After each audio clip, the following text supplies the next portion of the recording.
പുസ്തകം സദാശ് കൊടുത്തയച്ച കൂട്ടത്തിൽ ഒരു കത്ത് കൂടി ഉണ്ടായിരുന്നു. ആ കത്തും അതിൻ്റെ കൂടെ കാറിൽ വെച്ച് മറന്നുപോയതാണ്. കത്തിൽ ഒരു ഭാഗത്ത് അവസാനം സദാശ് എഴുതിയിരുന്നു, മലയാള തനിമയുള്ള ഒരു വേഷമായാൽ നന്നായിരുന്നു എന്ന്. ആ കത്തും വായിക്കാൻ പറ്റിയിട്ടില്ല. അതുകൊണ്ടാണ് സച്ചി ഈ വേഷത്തിലൂടെ എത്തിയതും വളരെ മടിയോട് കൂടിയിട്ടാണ് നടുവിലുള്ള ആ സീറ്റിൽ കോട്ടൊക്കെ ഇരിക്കുന്നത് ഇങ്ങനത്തെ ഒരു വേഷത്തിൽ. എന്തായാലും എനിക്കൊരു ഭാഗ്യമുണ്ടായി. ഞാൻ ആ കത്ത് വായിച്ചു. കൂടാതെ വളരെ ശക്തമായിട്ട് ജലീൽ എന്നോട് പറഞ്ഞു, ഇങ്ങനത്തെ ഒരു വേഷ സംവിധാനമൊക്കെയാണ് വേണ്ടത്. ഞാനും പറഞ്ഞു വളരെ സന്തോഷമുണ്ട്. പ്രത്യേകിച്ച് പത്മനാഭൻ സാർ വരുന്ന ഈ ഒരു വേദിയിൽ എനിക്കൊരുപാട് ആകാംക്ഷകളുണ്ടായിരുന്നു. കാരണം ദൂരെ നിന്ന് കാണുമ്പോഴും വീക്ഷിക്കുമ്പോഴും അതേപോലെ അദ്ദേഹത്തിൻ്റെ കൃതികൾ വായിക്കുമ്പോഴുമൊക്കെ ആ ഒരു ഒറ്റയാൻ മനോഭാവം, മനസ്സിലുള്ളത് വെട്ടിത്തുറന്ന് പറയുവാനുള്ള ആ ഒരു കഴിവ്, ആരെയും വകവെക്കാത്ത ആ പ്രകൃതം, ഇവിടെ വന്ന് വല്ല സച്ചി പറഞ്ഞ പോലെ വല്ല വിഡ്ഢിത്തങ്ങളൊക്കെ വിളിച്ചു കൂവിയാൽ അത് വേഷത്തിലായാൽ പോലും ഒരു അബദ്ധമാവുമല്ലോ എന്ന് കരുതി വളരെ പേടിച്ചിട്ടാണ് വന്നത് തന്നെ. പക്ഷെ വന്ന് അദ്ദേഹത്തെ കണ്ടപ്പോൾ ഇത്രയും സൗമ്യനായ ഒരു മനുഷ്യൻ, ഇത്രയും സ്നേഹം കണ്ണുകളിലും വാക്കുകളിലും, ഹസ്തദാനം നൽകുമ്പോൾ വരെ സ്നേഹം സ്ഫുരിക്കുന്ന ഒരു വ്യക്തിത്വം, അദ്ദേഹത്തെക്കുറിച്ച് മറ്റൊരു ചിന്ത എന്നെപ്പോലെ പലർക്കുമുള്ളത്, പലപ്പോഴും ഏറ്റവും വലിയ ബഹുമതികൾ വരെ നിരസിക്കുമ്പോൾ ഒരു വലിയ ഒരു നിഷേധിയാണെന്ന് വരെയുള്ള ഒരു ചിന്ത എങ്ങനെ വന്നു എന്ന് എനിക്ക് അത്ഭുതമുണ്ട്. എന്തായാലും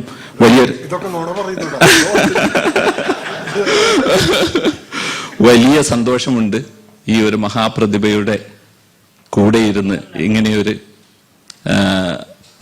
ഫംഗ്ഷനിൽ പങ്കെടുക്കുവാൻ പറ്റിയത്.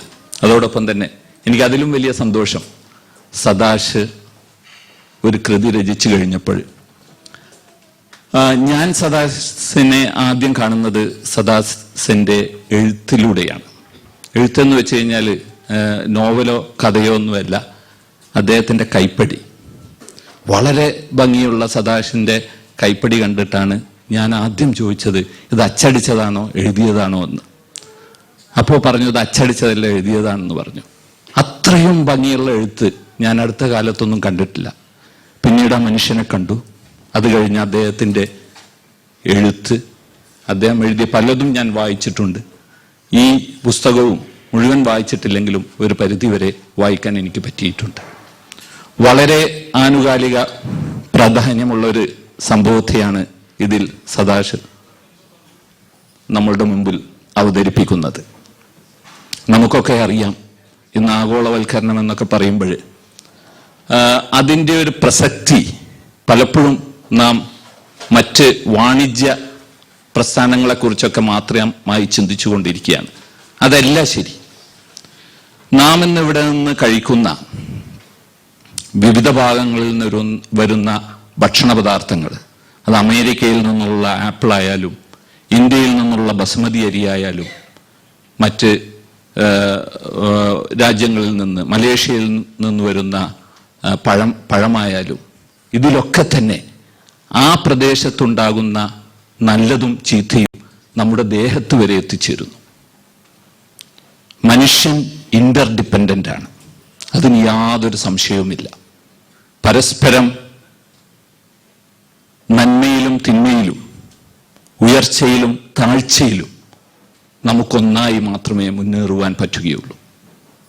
ഇന്ന് മലേഷ്യയിലോ ഫിലിപ്പീൻസിലോ അവിടെ ഒരു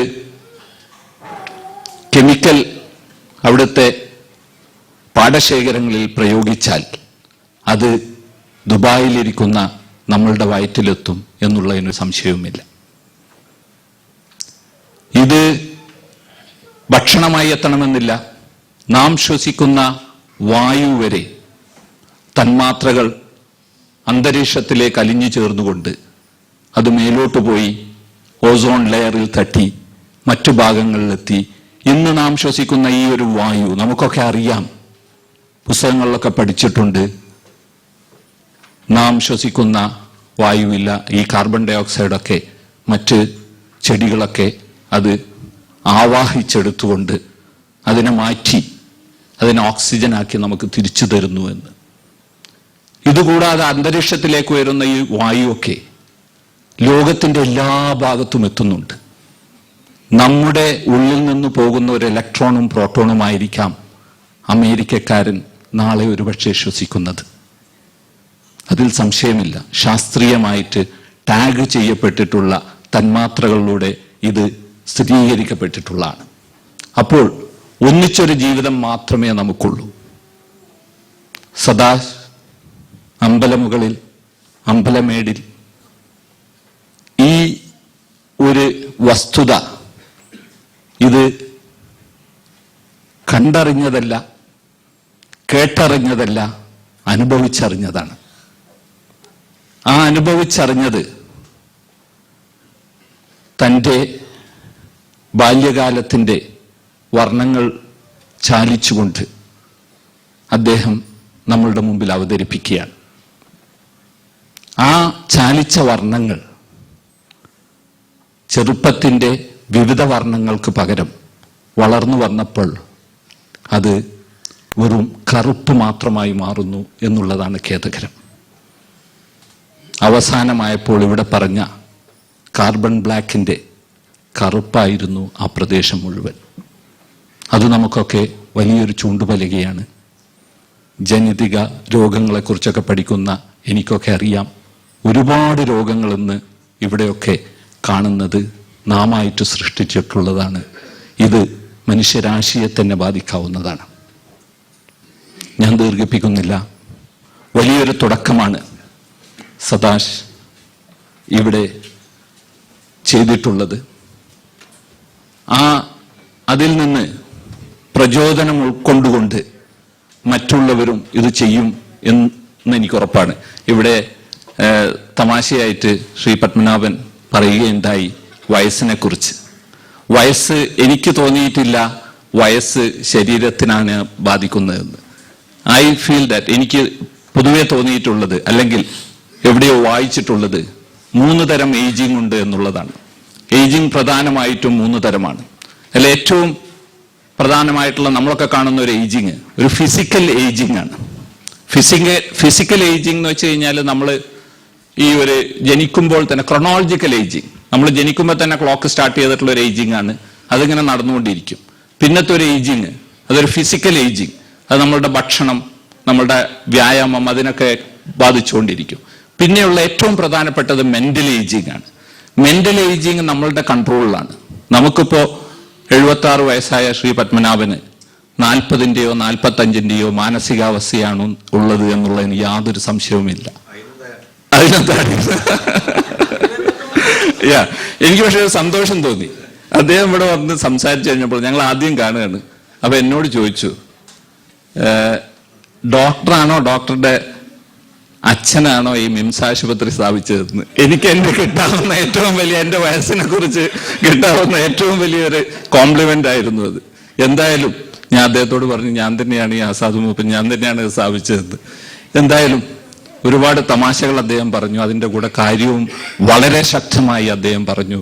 ഞാനിവിടെ പറഞ്ഞ ഈ കാര്യങ്ങളൊക്കെ അദ്ദേഹത്തിൻ്റെ ആ ഒരു വലിയ മനസ്സിൽ തട്ടുകയും അത് ഇതിലും ശക്തമായ രീതിയിൽ കേരളം മുഴുവൻ അറിയുന്ന രീതിയിൽ അദ്ദേഹം പ്രകാശിപ്പിക്കുകയും ചെയ്യട്ടെ എന്ന് ഞാൻ ആഗ്രഹിക്കുകയാണ്. സദാശിനെ ഒരിക്കൽ കൂടി അഭിനന്ദിച്ചുകൊണ്ടും അത്ര വൈകിയല്ലാത്ത, പക്ഷെ ഇവിടെ പറഞ്ഞ പോലെ കുറച്ച് വൈകി വന്ന ഈ ഒരു ഗർഭം, ഇത് വളരെ നല്ലൊരു കുഞ്ഞിനെ പ്രസവിച്ച് അത് എല്ലാവരും ഇഷ്ടപ്പെടുന്ന, എല്ലാവരും സന്തോഷിക്കുന്ന ഒരു കുഞ്ഞായി മാറട്ടെ എന്ന് ആശംസിച്ചുകൊണ്ട് ഞാൻ എൻ്റെ വാക്കുകൾ അവസാനിപ്പിക്കുന്നു. ജയ് ഹിന്ദ്.